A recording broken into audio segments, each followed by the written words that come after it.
Hey guys, I'm back again and I'm here in my garden and I'm gonna do a video concerning my book club this year. So for the school year of 2019 to 2020, the shortlist. So I think the last video I did before I disappeared was the long list, which was quite long but a little shorter than previous years. And so yeah, so I've got the list of the 7 books we'll be reading 2019-2020. So I'll be looking down because I'm looking on my iPad onto Goodreads. So the first book is The Diary of a Bookseller, and that's by Shawn Bythell.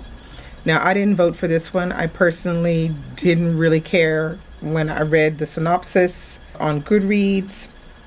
It's basically, this is a nonfiction, so it follows the author of the book, Shawn Bythell. He owns a bookshop in Wigtown, Scotland. So it's Scotland's largest secondhand bookshop. It contains 100,000 books, and basically it talks about all the struggles of being a bookseller. So I didn't really feel like I would really want to read this one, but I don't know. I'm hoping that it's going to be better than I really think it is. But anyway, so it got voted on. Book club voting a book about a bookseller. So that's the first book. The second book is called The Year of the Runaways, and it's by Sanjeev Sahota. Now this is a book that came out, I want to say it came out, I think it was the year that I started BookTube, maybe 4 years ago.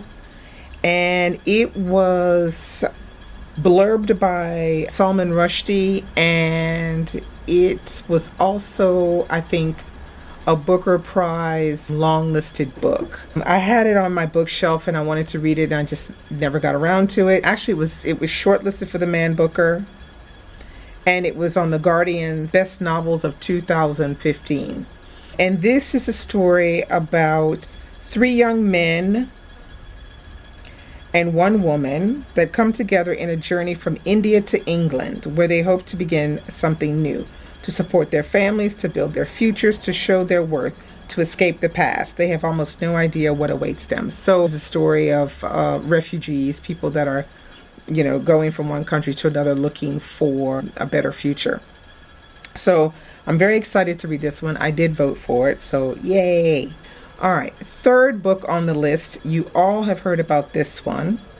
It's called My Absolute Darling by Gabriel Talent. So Gabriel Talent, I got a chance to hear him speak a few times and got my book signed at the Festival America here in south of Paris. And ever since I heard him speak, I have been wanting to pick this book up. So Absolute Darling is about a 14-year-old girl whose name is Turtle Alveston. Knows the use of every gun on her wall. She knows how to snare a rabbit, sharpen a blade, and splint a bone. She knows that her daddy loves her more than anything else in this world, and he'll do whatever it takes to keep her with him.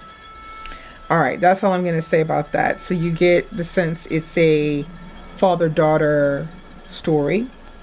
And what was interesting was when he was at the Festival America, he was paired up with Jacqueline Woodson, who was talking about Another Brooklyn, and he was paired up with Britt Bennett talking about The Mothers, because these were all books where you had father-daughter relationships.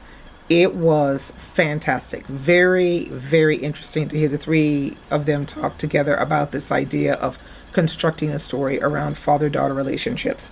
Okay, 4th book on the list is called The Tattoo Artist by Jill Cement. Now, I voted for this one for sure because it just sounds like something that would be interesting to talk about in a book club setting. This one says in 1970, Sarah Ehrenreich boards a small plane and returns to New York City with much fanfare. She will be featured in Life magazine. She has not left Tahuhu, the South Seas island upon which she and her husband Philip were marooned during a storm in more than 30 years. Sarah doesn't know that man has landed on the moon. She has never seen a ballpoint pen. Her body is covered head to toe in tattoos. All right, so when I read that part, I didn't even read more than that. I just read that first paragraph and I was like sold. Sounds like something that would be very intriguing to read about as well. So we're going to be reading that. The next book on the list is The Parisian, and that's by Isabella Hamad. Now, this is a book I don't think I've seen anybody really talk about, The Parisian, but it's a beautiful cover.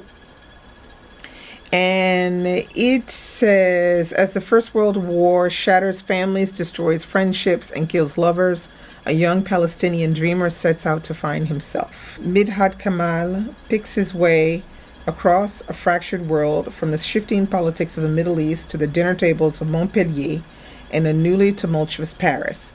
He discovers that everything is fragile, love turns to loss, friends become enemies, and everyone is looking for a place to belong. So this is a pretty epic novel, and it's a pretty lengthy novel. It's 710 pages. Now, I don't know how many people are really going to read these 710 pages, because in the past, when we have had books that have exceeded 600 pages, it hasn't been great. Okay. So I don't know. I'm just hoping Isabella Hamad is going to keep us all interested so we can read 710 pages, because yeah, that's quite the read for us. Yeah. It sounds very interesting. It sounds rich. It sounds kind of epic, that kind of thing. So I'm just going to cross my fingers and hope that one works for us. Okay. Book number 6 is called Before We Were Yours. Now, this one I absolutely did not vote for, because I'm just not interested in reading these, really traumatic stories. This one says Memphis 1939. 12-year-old Real Foss and his 4 younger siblings live a magical life aboard their family's Mississippi River shanty boat. But when their father must rush their mother to the hospital one stormy night, Real is left in charge until strangers arrive in force. Wrenched from all that is familiar and thrown into a Tennessee Children's Home Society orphanage, the Foss children are assured that they will soon be returned to their parents, but they quickly realize the dark truth. At the mercy of the facility's cruel director, Real fights to keep her sisters and brother together in a world of danger and uncertainty. Yada yada. I don't care. I don't care. But I gotta read it. It's 342 pages. At worst comes to worst, I think I might just listen to it. Might make it a little bit easier for me. If you've read this one and you want to convince me that it's good and that I'm gonna be all right, convince me down below. All right, the last book on the list.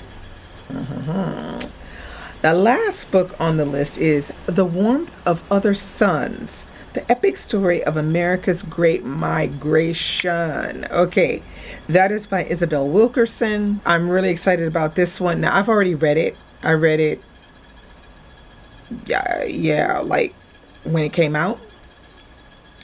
But I'm very happy to reread it because I've been wanting to reread it for a while.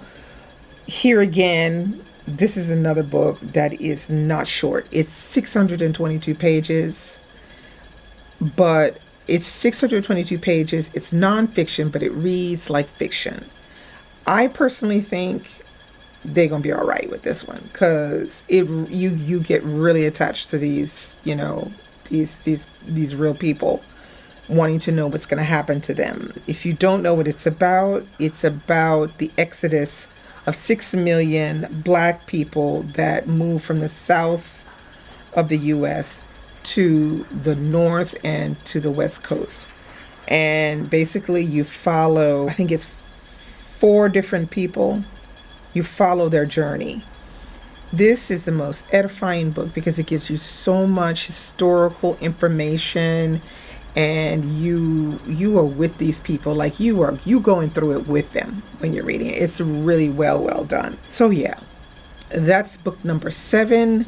Now, the first book that we will be reading is The Year of the Runaways, which I have to have that read. I think it's for the end of September 23rd, something like that.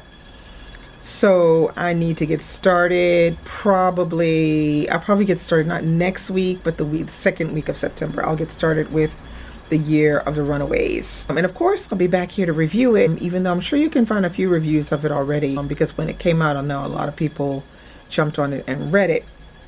But if you want to know my opinion, you just stay tuned, because I will be reviewing that. All right, so that's it. That's my book club's shortlist for 2019-2020. Let me know below if you think it's interesting, or I think as a whole it's an okay list. I wouldn't say I'm completely over the moon about it, because there are 2 books that I'm not so sure about.